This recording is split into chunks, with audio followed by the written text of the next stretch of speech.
aujourd'hui une vidéo sur le Feng Shui par rapport à mon approche en tant qu'architecte d'intérieur. En effet, l'approche architecturale d'intérieur classique, j'ai fait des projets avec des APS, APD, avant-projet sommaire, avant-projet détaillé, avec au départ un cahier des charges, plus ou moins sommaire ou plus ou moins travaillé comme on nous a appris à l'école, avec donc une à deux propositions, une proposition finale, puis un DCE, la note aux artisans, etc. Je vous passe les détails. Comme vous, j'ai fait des demandes de DP, etc., des projets classiques pour des particuliers, des commerçants. Cependant, j'ai eu un déclic, car ça faisait des années que je m'intéressais au Feng Shui et j'avais jamais osé en parler aux clients ou autour de moi, ni oser le rendre accessible au monde, ni oser le monétiser, avec cette petite peur d'être perçu comme quelqu'un de perché. Alors que le Feng Shui, c'est un savoir ancestral qui s'appuie sur des objets et des outils très techniques. Notamment, on va mesurer l'angle de la porte d'entrée, les points cardinaux, donc on va toujours étudier le plan de manière technique. Donc, le Feng Shui, il faut le percevoir comme un outil d'analyse. Donc, comme je vous ai dit, ça va aider pour les problèmes de tension familiale, de sommeil. Ça va permettre de creuser davantage le cahier des charges et de manière beaucoup plus humaine. Vous allez faire la différence avec vos clients. Et du coup, quand vous n'aurez plus un projet avec une insatisfaction ou un projet en ayant l'impression d'être passé derrière quelqu'un. Pour moi, j'ai eu un client déclic. Et d'ailleurs, je suis arrivée chez lui, je l'avais déjà raconté plusieurs fois, mais on va le raconter. C'est des catégorie CSP+, une maison qui n'a jamais vraiment été terminée, pourtant ils avaient les moyens, une maison dans laquelle ils ne se sentaient pas vraiment bien. Ils ne voulaient pas rentrer par la porte d'entrée, ils voulaient entrer par la cuisine. Dans l'entrée, ils se sentaient très mal, du coup, ils accueillaient de moins en moins de monde. Il s'est avéré que l'entrée, c'était la zone du couple. Donc pour moi, quand j'ai commencé à étudier ça dans un projet classique d'architecture intérieure, je me suis posé la question. Et je leur ai demandé aux clients, vous avez fait passer quelqu'un avant moi puis ça n'a pas été ça? Ils m'ont dit oui.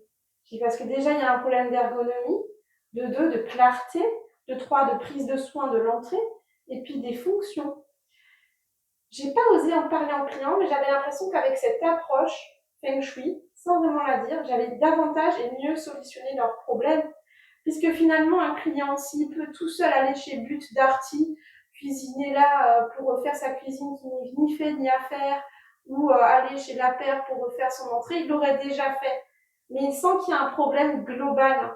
Et c'est ce que va vous permettre le Feng Shui. Il ne faut pas voir ça comme quelque chose de cliché, il y a une méthodologie. Dans les clichés, on va vous dire, vous placez le lit, c'est long, telle direction, oui, mais ça c'est une parenthèse au milieu de tout ce qu'il y a à faire. C'est pas forcément que ça. D'ailleurs, il y a un apport assez pratique dans le Feng Shui. Il y a une analyse d'abord du bagua. Donc le bagua, je vais vous montrer. Donc on va prendre la mesure de la porte d'entrée grâce au lyopane. Alors moi je suis un peu Feng Shui traditionnel à l'ancienne. J'ai mon lyopane en bois, en métal et en fil nylon pour déterminer les degrés près de l'entrée de la maison. Mais aussi, on a des applications maintenant sur les téléphones portables de boussole chinoise. Et surtout, on va placer le bagua. Alors, le bagua, c'est mieux à l'endroit. Le bagua, c'est les 9 secteurs, les palais de vie, la santé, la connaissance, l'abondance, la carrière, etc. Donc, il y a vraiment des outils très techniques et pragmatiques. Vous avez aussi des rhodoïdes transparents pour déterminer les secteurs de vie et les palais de vie. Et c'est là qu'on va voir, s'il nous dit que le secteur carrière, il y a un problème, on va aller voir sur le plan. Et d'après, le bagua. Qu'est-ce qui se passe dans le secteur travail, s'il y a un souci dans le travail? Aussi, le Feng Shui, c'est comprendre la relation entre l'environnement, donc déjà extérieur à l'immeuble ou à la maison, mais aussi l'environnement intérieur de la maison ou de l'appartement, le lien entre l'environnement et l'habitant. Et grâce à cela, on va étudier l'année de naissance, selon si on est un homme ou une femme, qui va déterminer notre chiffre QA. Et ensuite, d'après le chiffre QA, on est plutôt un des 5 éléments, terre, feu, terre, métal, eau, bois.